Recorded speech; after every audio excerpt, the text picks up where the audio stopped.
morning students. Today in video number 55, today we will see history portion, important events of post-independent India. So today we will see the topic, the Indo-Pak War of 1965. Previously we have seen Indo-China War of 1962, but here we will see Indo-Pak War of 1965. So see here the causes, the causes of war. See, after the partition, Kashmir issue gave permanency to the strained relations. After partition, Kashmir issue was the main complex problem between India and Pakistan. As we have seen previously, India Pakistan के बीच में शुरू से ही, partition के time से ही कश्मीर का मुद्दा जो था कैसा बन गया, एक परमानेंट इशू जो कि रिश्ते खराब करना शुरू कर दिया, continue.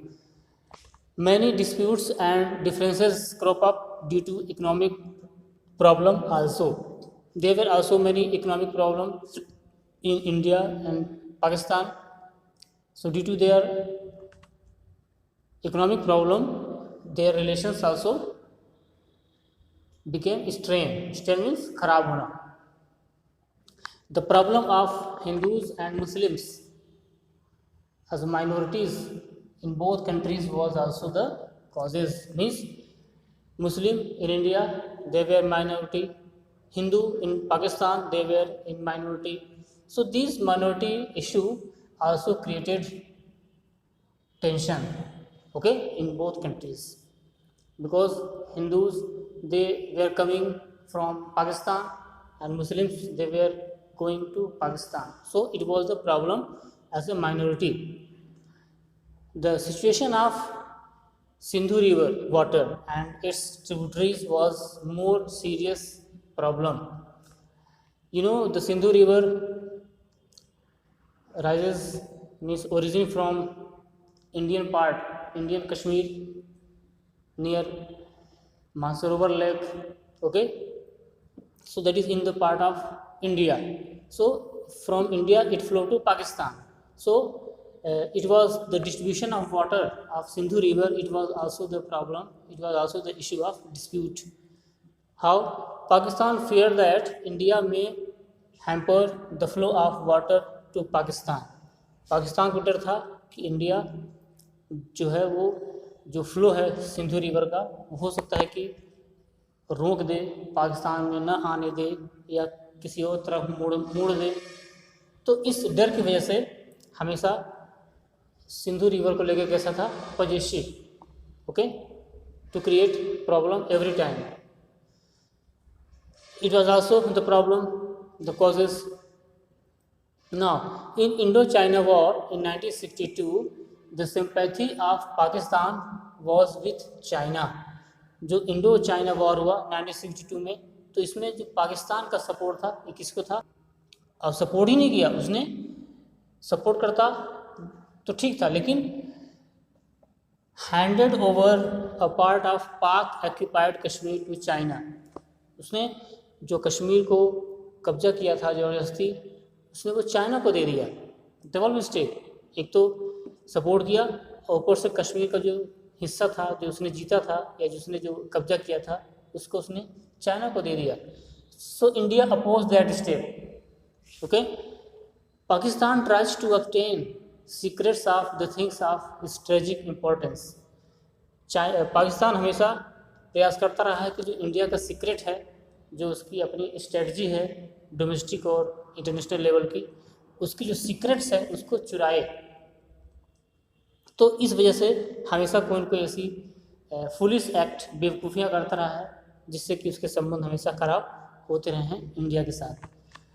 Pakistan is constantly trying to provoke the Kashmiri people by sending infiltrators.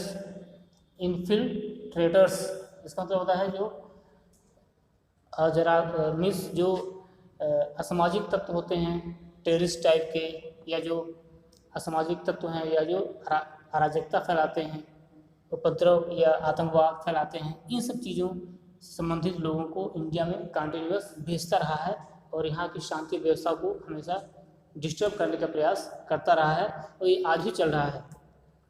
इन 1965 जो कंटेम्प्रेरी इशू था इस वॉर का वो क्या था? In 1965 contemporary difference crop up due to the issue of Kutch. ये कच्छा नहीं, ये कच्छ है, okay. Kutch means that is part of Gujarat, वो गुजरात का वो हिस्सा जो कि पाकिस्तान बॉर्डर से लगा हुआ है। तो अब यहाँ देखिए, Pakistan claimed that Kutch area should have been given to Pakistan after partition. Pakistan हमेशा दावा करता रहा है जो कच्छ का एरिया है वो पार्टीशन के बाद किसको मिला था? पाकिस्तान को, लेकिन इंडिया ने उसको कैप्चर कर लिया। ये किसका क्लेम था? पाकिस्तान का, लेकिन ऐसा नहीं था। कच्छ का कुछ हिस्सा इंडिया के पास था और कुछ हिस्सा पाकिस्तान के पास था, लेकिन पाकिस्तान जानबूझ के अपना एरिया बढ़ाना चाहता था। इस वजह से हमेशा इसी मुद्दे को लेकर 1965 में वो इंडिया से उलझ गया, ओके, और युद्ध की नौबत आ गई। अब देखिए, मुद्दा कहाँ पे कॉम्प्लेक्स हुआ? गुजरात में, कच्छ में, लेकिन उसका असर उसने कहाँ पे दिखाया? कश्मीर में। तो अब देखिए, हमारा ध्यान भटकाया कहाँ पे? गुजरात में, और अटैक कहाँ किया? Kashmir. On 4 August 1965 thousands of Pakistani soldiers entered into Kashmir. इस तारीख को 4 अगस्त 1965 में हज़ारों के जो पाकिस्तानी सोल्जर्स थे वो पाकिस्तान में घुस आए। और इससे पहले he had started sending Mujahideen into Kashmir for guerrilla war. इससे पहले कई मुजाहिदीन को उसने कहाँ भेजा था? कश्मीर में, गुरिल्ला वॉर के लिए। गुरिल्ला वॉर का मतलब ऐसे लोग होते हैं जो रात में छिप के वार करते हैं, अंधेरे का फ़ायदा उठा के सामने वाले पे अटैक करते हैं, that is called guerrilla war. और फिर अचानक से हमला करते हैं और फिर गायब हो जाते हैं, दैट इज़ गुरिल्ला वॉर। तो पाकिस्तान की पहले ही भेज चुका था, फिर पाकिस्तानी सोल्जर्स इंटर किए। Then on other hand, on the reaction after this announcement of beginning of war, Indian army also started action. So on other hand, Indian army started action and hundreds of guerrilla soldiers were either caught or killed. सैकड़ों की तादाद में जो guerrilla soldiers थे या तो पकड़े गए या फिर उनको मार दिया गया। और इस तरह से इंडियन आर्मी जो थी वो कंटिन्यूअस आगे बढ़ती चली गई। और the area of Kargil, Kitwal, Derapunji, Hajipir, ये सब एरिया को उसने अपने कब्जे में कर लिया। और इस तरह से ये जो युद्ध है 1965 का, इसमें इंडिया जीत गया और इसमें पाकिस्तान को पराजय का मुंह देखना पड़ा। Okay, so we won this war.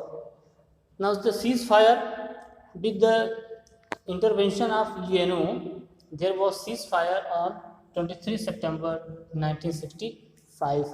4 अगस्त को शुरू हुआ और 23 सितंबर को जाके ख़त्म हुआ, सीज फायर हुआ। और इस टाइम के दौरान 4 अगस्त से लेकर 23 सितंबर तक में इंडिया ने पाकिस्तान का 740 स्क्वायर किलोमीटर्स का एरिया अपने में कैप्चर कर लिया। और वहीं पे पाकिस्तान ने भी इंडिया का कुछ पोर्शन कैप्चर किया और क्या था? 240 स्क्वायर किलोमीटर का एरिया पाकिस्तान ने हमारा हथिया लिया। और हमने कितना कैप्चर किया? उसका 740 किलोमीटर स्क्वायर। ओके, तो इस तरह से ये युद्ध था 1965 का। Now see the effect of this war. Effect of this war, इसका जो असर पड़ा, it was also for long distance. See, Pakistan wanted to solve Kashmir issue by war, but she could not succeed. इसी कच्छ का बहाना करके वो कश्मीर मुद्दे को युद्ध के माध्यम से सॉल्व करना चाहता था, लेकिन वो सक्सेस नहीं हो पाया। Pakistan believe that the Muslim population of Kashmir will side with Pakistan. इस युद्ध के पहले पाकिस्तान को क्या गलतफहमी थी कि जो कश्मीर के मुस्लिम हैं वो किसके साथ रहेंगे? पाकिस्तान के साथ, लेकिन ये उसका भ्रम टूट गया। But such things did not happen, लेकिन ऐसा नहीं हुआ। क्यों? India prove that the base of secularism in the country is strong. Because हमने जो कश्मीरी मुस्लिमों को जो हमने सपोर्ट दिया था, जो हमने सेकुलर स्टेट का हमने जो दर्जा दिया था, उससे उनको काफ़ी कॉन्फिडेंस आया और वो इंडिया के साथ खड़े रहे। तो इस तरह से उन्होंने हमारा साथ दिया, न कि पाकिस्तान का। See the moral of the people of India and Indian army was very high and Indian army fought with indigenous weapons. इस तरह से हमारा जो मोरल था, हमारा जो कॉन्फिडेंस था इंडिया का और इंडियन आर्मी का, दोनों का बहुत ऊंचा था, और इंडिया ने अपने बेहतरीन हथियारों के साथ युद्ध किया और जीत हासिल की। The role of the United Nation in the Indo Pak war was important. इसका रोल इम्पोर्टेंट था यूएनओ का इस वॉर में। The United Nations succeed in its effort to restore peace because America and Russia both extended their valuable support to United Nations.